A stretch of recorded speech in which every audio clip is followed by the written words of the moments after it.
Bullet బండి పాట ఇంత పాపులర్ కావటానికి కారణాలు ఏంటి అని చెప్పే ముందు పాట రాసిన సింగర్ లక్ష్మణ్కు, పాడిన మోహన భోగరాజుకు, ఇతర సంగీత బృందానికి, ఈ పాటను జనసామాన్యులకి తీసుకెళ్ళి తన నాట్యంతో ఈ పాటను ఇంతగా పాపులర్ చేసినటువంటి సాయి శ్రేయ నవవధువుకు ఉదయపూర్వకంగా అభినందనలు తెలపాలి.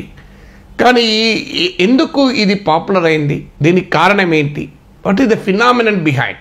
మన వాళ్ళు వెళ్తుంటారు ఎక్కడికో వెళ్ళి, యూరోప్కి వెళ్ళి, అమెరికాకి వెళ్ళి, మంచు కొండల్లోనూ, పెద్ద పెద్ద లోయల్లోనూ, బీచ్ల్లోనూ అద్భుతమైన సన్నివేశాలని కెమెరాలో బంధించి ప్రేక్షకులకు అందిస్తారు. కానీ ఇది ఒక సాధారణమైనటువంటి ఒక సెట్టింగ్లో, ఒక నేచురల్ సెట్టింగ్లో డ్యాన్సు, ఈ పాట ఇంత పాపులర్ కావటంలో కారణం ఏంటి? ఇందులో ఒక ముఖ్యమైన కారణం ఏంటంటే, ముందుగా ఈ పాట రాసిన రైటర్ని అభినందిస్తూ, ఈ రైటర్ వాడిన పదాలు, అందులో వాడినటువంటి థీమ్ వాస్తవ జీవితానికి అత్యంత సన్నిహితంగా ఉండడం, ఒక రకంగా సన్నిహితంగా ఉండడమే కాదు, ఆ జీవితాన్ని పాట రూపంలో, పదాల రూపంలో మనకు అందించారు. మర్చిపోతున్న కాలంలో, కాలగర్భంలో కలిసిపోతున్న, ఇప్పటికీ కోట్లాది జనం పెదాలపై కదలాడేటువంటి జానపదాలు ఈ పాటలో మనకు రచయిత వినిపిస్తారు. అందులో మీరు చూడండి, వచ్చేత్తప్ప, చూపిత్తప్ప, తెలంగాణ జానపదంలో ఉన్న సహజమైన సౌందర్యం అది. వచ్చేస్తాను అనే వచ్చేస్తానలే, చూపిస్తానలే, వచ్చేత్తప్ప, చూపిస్తప్ప అని అంటే ఒక సాధారణ గ్రామీణ తెలంగాణ జీవితంలో సహజంగా నోటి పెదవి నుంచి కదిలే పదాలు ఇవి. ఆ పదాలను ఒక అద్భుత సాహిత్య స్థాయికి తీసుకొచ్చి దానికి ఆ పదాలకు, ఆ జానపదాలకు గౌరవాన్ని ఇచ్చారు కనుక, ఆ జానపదాలకు పాట పట్టాభిషేకం చేసింది కనుక ఇది ఇంతగా పాపులర్ కావటానికి కారణమే. ఇక రెండవది ఏంటంటే, ఇందులో థీమ్ కూడా చూస్తుంటే, ఒక అమ్మాయి తన తల్లిగారింటి నుంచి అత్తగారింటికి పోతున్నటువంటి ఒక ప్రయాణాన్ని, ఒక journey from parental home to marital home, ఇదొక చాలా ఎమోషనల్ జర్నీ, అత్యంత భావోద్వేగపూరితమైన జర్నీ. మీరు ఆ జర్నీ ప్రతి ఇంట్లో జరిగేది, ప్రతి కుటుంబంలో ఉండేది, ప్రతి గ్రామంలో ఉండేది. ఈ జర్నీ ఆ జర్నీలో ఉండేటువంటి తీయదనం, కమ్మదనం, ఆ జర్నీలో ఉండే భావోద్వేగము, ఆ జర్నీలో ఉండేటువంటి ఆశలు, కోటి ఆకాంక్షలు అన్నీ కూడా ఈ పాటలో మనకు ప్రతిబింబిస్తాయి. ఒక మాట మర్యాద తెలిసిన మట్టి మనుషులమంటూ తల్లిదండ్రులు ఎంత ప్రేమగా గారాలగా పెంచుకున్నారు, అన్నదమ్ముల ముద్దుల చెల్లిగా ఎలా పెరిగింది, ఇప్పుడు ఒక బాధ్యతాయుతమైనటువంటి జీవితంలోకి ప్రవేశిస్తూ ఆ జీవిత భాగస్వామికి తన నేపథ్యాన్ని చెబుతూ తన సాహచర్యాన్ని అందిస్తూ ఉన్న ఒక కదిలించే సన్నివేశం ఇది. ఆ కదిలించే సన్నివేశాన్ని, ఇతివృత్తాన్ని, ఆ కదిలించేటువంటి వృత్తాంతాన్ని రచయిత పాటలో అద్భుతంగా తీసుకొచ్చారు.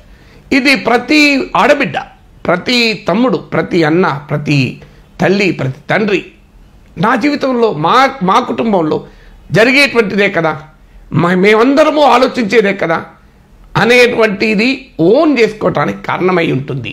ఇది రెండవ కారణం. ఇక పాట పాడిన మోహన కూడా చాలా అద్భుతంగా ఆ పదాలలో ఉన్న లాలిత్యాన్ని, ఆ పదాలలో ఉండేటువంటి నిర్మలత్వాన్ని, ఆ పదాలలో ఉండే అమాయకత్వాన్ని, ఆ పదాలలో ఉండే సహజత్వాన్ని ఎక్కడా కూడా చెడిపోకుండా పాడడం వల్ల కూడా అది ఆ గౌరవాన్ని వచ్చింది. ఇక దానితో పాటు అన్నిటికన్నా ఇక పాటకు ఇంత పాపులారిటీ తెచ్చింది మంచిర్యాల జిల్లా జన్నారంలోని నవవధువు సాయి శ్రేయ, ఆకుల అశోక్ దంపతుల పెళ్ళి.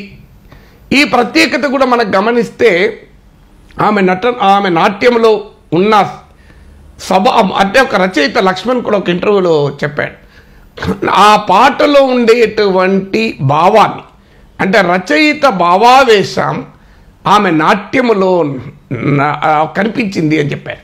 నిజంగా చెప్పాలంటే ఆ నాట్యములో రచయిత అనుకున్న భావాన్ని చాలా స్పష్టంగా ప్రతిబింబించింది. ఎందుకంటే ఆమె నాట్యములో ఆ సహజ స్వభావం ఉంది అనేది ఇవాళ చాలామంది అనుకుంటున్నటువంటి మాటగా మారిపోయింది. ఎందుకంటే ఆ నాట్యంలో ఎగ్జైట్మెంట్, ఒక పెళ్లి కూతురు జీవితంలో ఉండే ఒక మధురత్వం, పెళ్లి కూతురు జీవితంలో ఉండేటువంటి ఒక ఆశ, ఆకాంక్షల ఎగ్జైట్మెంట్ మనకు కనబడుతుంది. అందువల్ల it is an expression of identity. అది కూడా ఒక వివాహం తర్వాత పబ్లిక్గా భారత్లో నాట్యం చేయడం.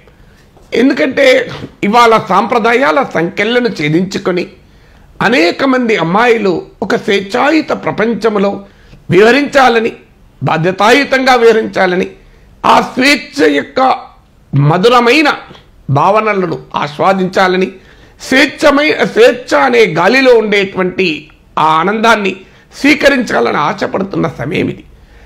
ఈ సమయంలో అలాంటి కోట్లాది బాలికల స్వేచ్ఛ పట్ల వాళ్ళలో ఉండేటువంటి ఆ తపన ఇవాళ సాయిశ్రీయ నాట్యములో కనిపించింది. అందుకే మీరు సహజంగా ఒక expression of feminine identity, expression of female identity కూడా మనకు కనబడుతుంది. అందువల్ల అంత ఎలాంటి భయము లేకుండా ధైర్యంగా అందరినీ అలరించే విధంగా, అది కూడా తన జీవిత భాగస్వామిని సహజంగా ఆహ్వానించే విధంగా అంతమంది ముందట నాట్యం చేయడం, అది ప్రిపేర్డ్ సెట్టింగ్ కాకపోవడం వల్ల చుట్టూ చూస్తున్న ప్రేక్షకులు వాళ్ళలో కూడా నేచురల్ స్పందన మనకు కనబడుతుంది. అదేదో కృత్రిమంగా ఒక సెట్టింగ్ వేసినట్టు కాదు కదా. సో ఏది కృత్రిమం కాదు, పాట కృత్రిమం కాదు, నాట్యం కృత్రిమం కాదు, చుట్టూ ఉన్న ప్రేక్షకులు కృత్రిమం కాదు, సెట్టింగు కృత్రిమం కాదు. ఏది ఆర్టిఫిషియల్ కాకపోవడం మనుషుల సహజత్వాన్ని ఎలా కోరుకుంటారనటానికి ఈ పాట ఒక ప్రత్యేకతగా నిలిచింది. దాంతోపాటు ఈ పాటలో మనకు కనిపించేటువంటి మరో ముఖ్యమైన అంశం ఏంటంటే, ప్రతి మనిషి తనలో అనేక కోరికలు ఉంటాయి. తాను మాట్లాడాలనుకుంటాడు, మాట్లాడలేడు. తాను నటించాలనుకుంటాడు, నటించలేడు. తాను గట్టిగా చెప్పాలనుకుంటాడు, చెప్పలేడు. తన భావాల్ని మరొకరు చెప్తున్నప్పుడు అది చూసి ఆనందిస్తాడు. దీనే కమ్యూనికేషన్ థియరీలో యూజెస్ అండ్ గ్రాటిఫికేషన్స్ అప్రోచ్ అంటారు. ఒక దాన్ని మనం గ్రాటిఫై అవుతాం. సో ఒక రకంగా ఈ నాట్యము కోట్లాది మంది నవవధువుల కోరికను గ్రాటిఫై చేసింది. సో ఇలా నా జీవితం ఇలా ఉండాలి, నేను ఇలా ఆనందంగా గడపాలి అనేటువంటి ఆ కోరికను ప్రతిబింబించింది కనుక ఆ గ్రాటిఫికేషన్ కూడా ఇంత పాపులారిటీకి కారణమైంది. అందువల్ల ఈ పాట పాపులర్ కావడంలో సహజంగా ఇప్పుడు మీరు గమనించండి, రియాలిటీ షోస్ కూడా ఎందుకు పాపులర్ అవుతున్నాయి. సో రియాలిటీ షోస్ కూడా పాపులర్ కావటానికి కారణం కూడా ఇది. అంటే ఒక సాధారణ సన్నివేశం ఎలా ఉంటుంది అని. ఎందుకంటే సినిమాటిక్ ఎక్స్ప్రెషన్ అనేది రోజు రోజుకు మానోటోనస్గా మారిపోతుంది, రోజు రోజుకు ఒక కృత్రిమంగా మారిపోతుంది. అందుకే ఈ ప్రైవేట్ సాంగ్స్ కూడా ఇంత పాపులర్ కావటానికి కారణం. సో అందువల్ల ఆ రకమైనటువంటి నేచురాలిటీని ప్రజలు ఆస్వాదిస్తున్నారనటానికి ఈ మొత్తం బుల్లెట్ బండి పాట పాడడం, రచించడం నుంచి మొదలుకొని పాడడము, నాట్యం చేయడము, ఇది జనానికి ఒక వైరల్ కావడములో ఇందులో ఉన్నటువంటి ప్రత్యేకత ఇది.